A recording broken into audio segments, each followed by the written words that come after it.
Hey guys, what's up? In this tutorial we're going to break down for you how you can clean up your trash folder in your iDrive cloud, for example, to make some space. So let us get started right away. So head over to iDrive.com, and if you, for example, would like to clean up your cloud drive, all you will need to do, guys, is simply head over to the trash folder and access all deleted files that have been stored in your trash folder.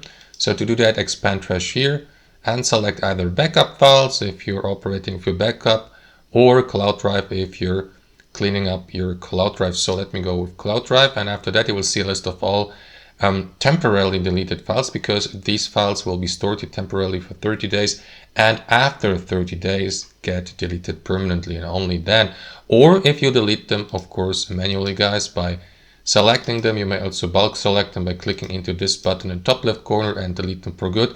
But the easiest way, guys, to empty the trash folder here on iDrive is to simply click into empty trash here in the top right, and that way delete these files once and for all from your trash folder to make some space. And as you can see, the trash folder is now empty. So that's how it works, guys. Thanks for watching and have a fantastic day.